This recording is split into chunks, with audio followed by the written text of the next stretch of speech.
Here we are in 2023, and are you still thinking about moving to the Tampa St. Pete area, but you're concerned about what the cost of living is like in either one or both of these cities? Well, I wanted to sit down and talk to you a little bit about that today, as we know things are changing all the time, and give you a little personal insight into my budget and let you know a few little tips. So let's get after it right now.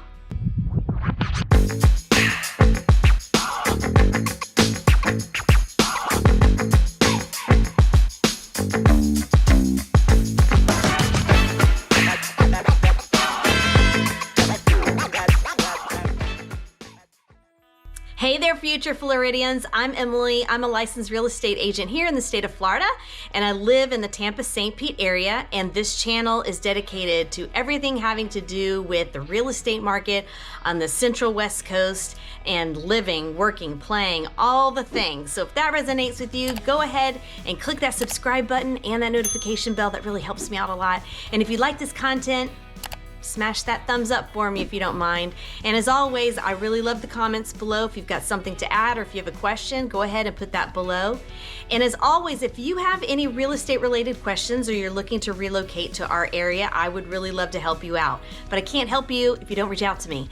All of my links are below. I make it pretty easy for you. You can call me, you can text me, you can email me, but more importantly, you can jump on my calendar for a 30-minute consultation and we can have a one-on-one and talk a little bit more succinct about what you're looking to do. So today I wanted to kind of regroup, right? It's the new year, it's 2023, there have been lots of things going on, and I wanted to share with you the cost of living numbers. There's some new data out there, and I wanted to share with you some of my personal numbers because I've had to rework my personal budget as well as my business budget. And so let's dive into it a little bit, and bear with me, I'm going to be looking at some notes because I want to tell you very specifically some of these numbers. Let's start with something really basic, but everybody deals with every week, in groceries. I have noticed an increase in my grocery bill for the past probably 6 months, especially towards the summertime as the interest rates were increasing and they were starting to move us in this direction that nobody wanted to go. I have noticed obviously poultry and beef and that sort of thing have been, the costs have been higher. We've really had to economize and really get clear about what food we're actually eating during the week and trying not to waste. A couple of grocery stores I want to put on your radar because every city has their own grocery stores. Publix is a Florida-grown, Florida-owned, Florida-originated grocery store chain here, and it's really great. It's probably got one of the best Cuban sandwiches I've ever had, as well as the best fried chicken ever. So Publix is definitely a weekly staple for me, but I've started to add some other places to my list. Of course, we have Sprouts Markets, which I love as well. I have some organic stuff and some things that I like to buy there, protein powders and whatnot. They also have great produce as well, so I love my Sprouts. I love Trader Joe's. I pretty much grew up as an adult in Los Angeles and lived off of Trader Joe's, and so we only have 2 locations, one in Tampa, one in St. Pete, but I do try to get there at least once a month. And we also have the Walmart fresh markets like a lot of people have, but we also have what I've just discovered is called BJ's Market, and it's sort of a competitor or a step below Costco. It's not as big, but you can still get some really great prices on bulk items. If that's something that you like to do, we try to do that as well. We try to buy, as much in bulk as we can, but we also like to stay pretty healthy. So just depends on your palate and what your household needs, but I think you're going to have many, many options, but you definitely have options as far as price comparison when it comes to groceries. And eggflation, who knows when that's going to end. Crazy. Housing market. So according to some data, basically Tampa used to be, before COVID, we fell below the national average, but now we're about 0.5% above the national average. So that's not that much. From the housing perspective, the Tampa St. Pete housing market average sale price is around $442,000. The median sale price though was at $366,000. So we're still, the national average is right there under 400. So we're still right there. I mean, that's the average, but honestly, I've been showing people homes 500 and up. It just depends on, you know, where you stand. But we are seeing prices decrease slightly. I don't think they're going to decrease as much as some of my buyers would like them to. I have been getting asked if we could go in 50K under ask. That's not really happening right now. We're just getting rejected. So you have to balance that out with the market, the data, and the value of the home and the comparable homes in the area. That's what I do for my clients when we're about to do an offer. So right now, as in January 2023, I can tell you that home prices are dropping anywhere from 5 to 8%. I haven't seen really anything drop that to that 10% yet that people are talking about, but keep that in mind if you're actively looking. It is a time to kind of wait it out and not rush. Let's just wait. And to make proper choices based on your budget and what you think a house is worth, but also what the data provides. Most appraisers right now are only using 90 days of data because everything's been like this for a couple of years.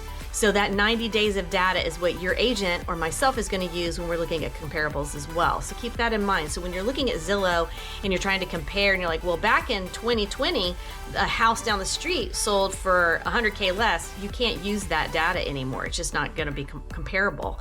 And I'm just gonna touch upon this because I'm not an insurance agent, but property insurance is a hot topic. And I've noticed personally, my property insurance has risen like $2,000. So now I have it rolled into my mortgage, and so I don't really feel it that hard.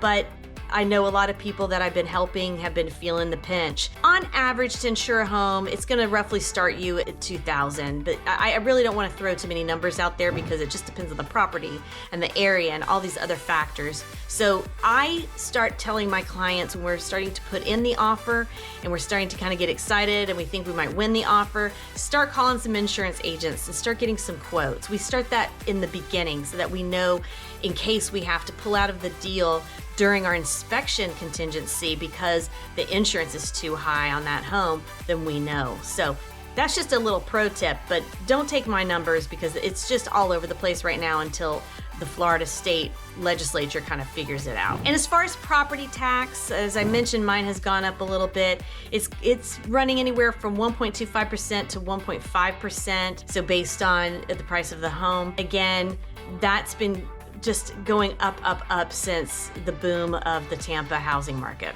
Unfortunately, we're all feeling that. And let's just talk very, very briefly about CDDs, those community district development fees. That's for new communities. That's for your master plan communities so that you can enjoy all the amenities that they put in there because they're brand new and they have new utilities and that sort of thing. If you're going into a master plan community and it's pretty new, you're gonna end up having to pay some CDDs, not to mention HOAs. And so they're two totally different things. Some HOAs are gonna cover trash, water, sewage, that sort of thing, but not always. And again, that's property by property based on the new communities. So if you're looking for new construction or those newer communities, have myself or your agent really explain the CDD and the HOA process to you because that's gonna add into your monthly budget. Utilities. So I'm in Hillsborough County, so I use TECO. Love them. There's a couple of things I've talked about on other videos that TECO offers. TECO offers an energy efficiency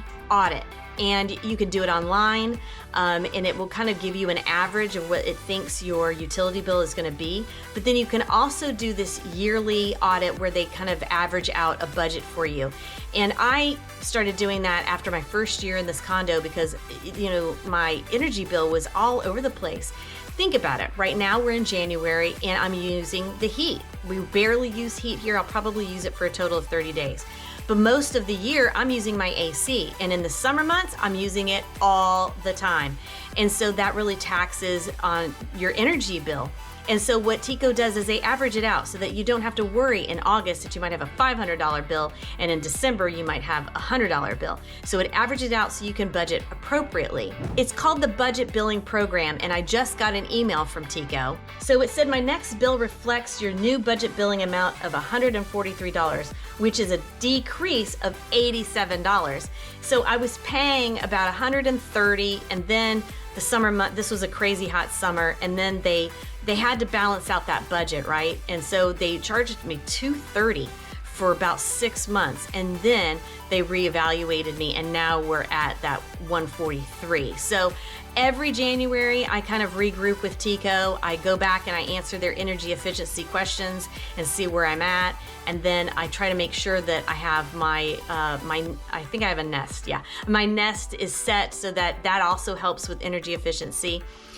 Also, TECO has a program where they will send a third party out to do an actual energy assessment of the home. Sometimes that means that they will come out and blow more insulation in the attic, or they will help, with insulation around windows and doors, or talk to you about being more efficient. I did that again when I first moved in here, and it really saved me on my energy bill as well.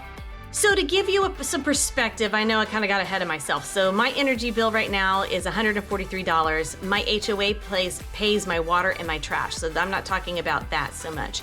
And the trash average is about anywhere from $35 to $45 a month for most people who own a home. Just for some perspective, I'm in a 2-story condo. It's a 2.5, and it's roughly around 1,300 square feet. And again, I'm paying $143 a month.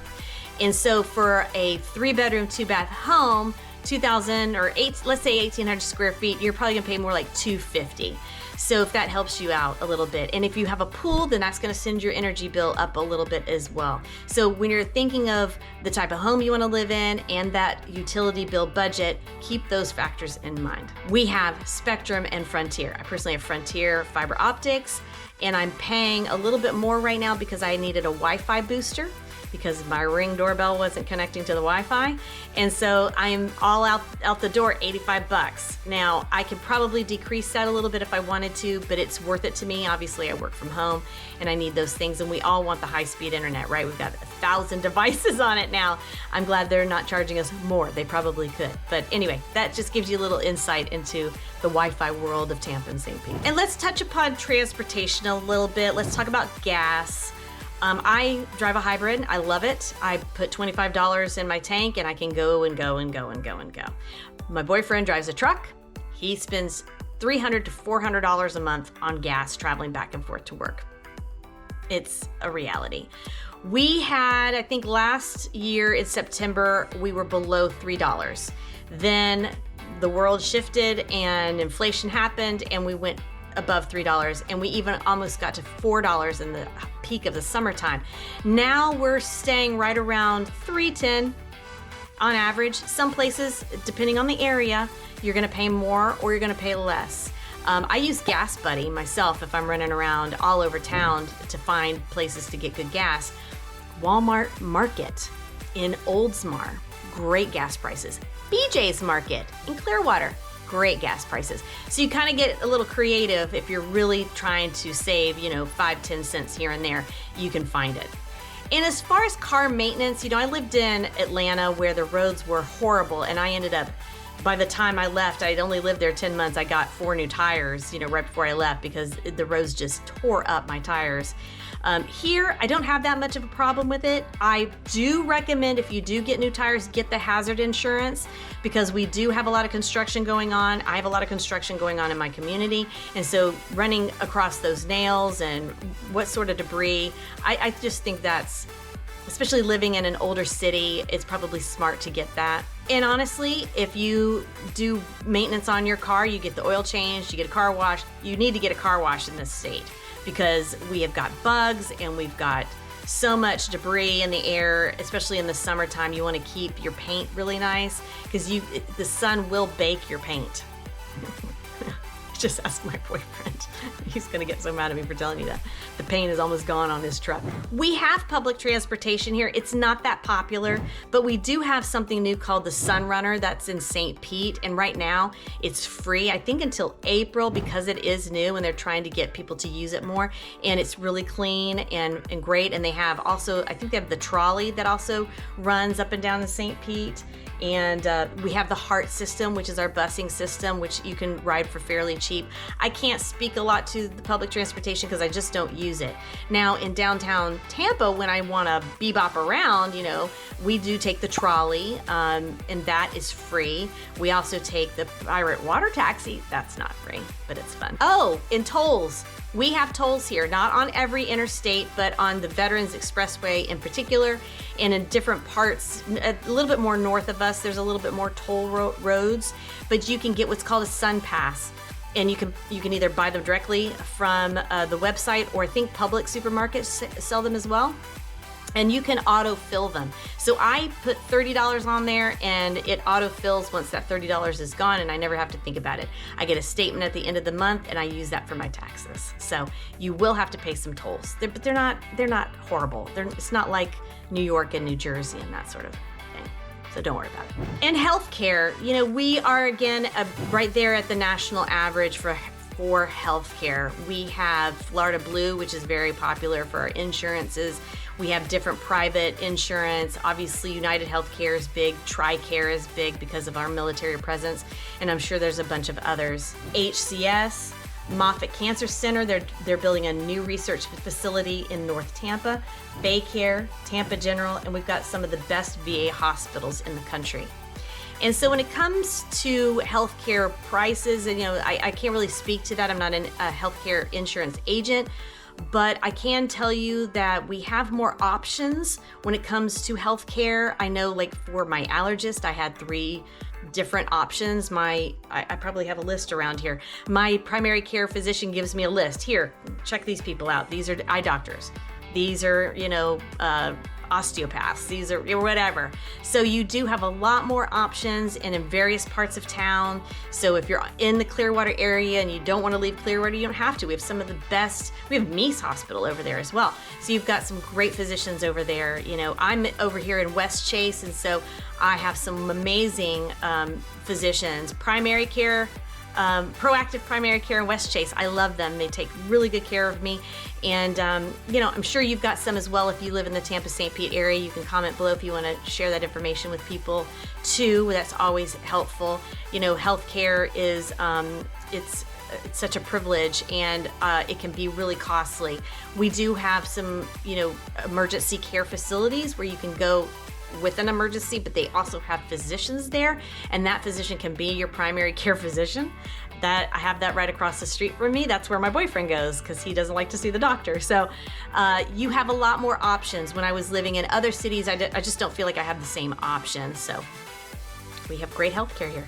So overall, I hope this gave you I know it was a quick picture of the cost of living. I do want to say the Tampa market, the Tampa area, is about 3% higher than the St. Pete area. So if you're looking to save a little bit more money, St. Pete Pinellas side is probably going to be less expensive for you from a cost of living standpoint. But it's starting to average out. 3.3% is just really not that much. But I think, there are some areas where you can save money. I think our gas is still lower than the national average, but our rents are high. And, again, our utility bills are pretty low, but we've got higher property taxes currently. So you've got to weigh it all out, right? And don't forget, and I didn't mention it, but this will just be a little tip at the end here, car insurance can be really high here. I had sticker shock when I moved back to Tampa after being in some big cities like Atlanta and LA, where I didn't pay anywhere near what I pay here. So keep that in mind too when you're balancing that out with your car payment, factoring that in. So again, you gotta take the good with the bad. I know that we're right at the national average, or maybe just 5% above the national average, but the nation does not have our beaches, and does not have our sunshine, and does not have our amazing weather 98% of the year. So you have to take those things into consideration when you're looking to move here. The added benefits that you're gonna get that vitamin D pretty much year round. Right now it's cold out, but the sun is shining. So all of this, I hope, helped you kind of make a determination whether, it's the right move for you to move to the Tampa St. Pete area based on the cost of living here. And if you have more questions in regards to that, please feel free to reach out to me. My links are below. And if you want to get a plan together and talk to me about that relocation plan, I'd be glad to help you out. So jump on my calendar. That link is below as well. And as always, really appreciate it if you hit that thumbs up for me, hit that subscribe button, that notification bell, and add a comment below if you have something something to add or if you have a question to ask, I'm here to help. And as always, really appreciate you checking out my content and coming and visiting my channel. And I'll see you guys next time. Have a good one. Bye-bye.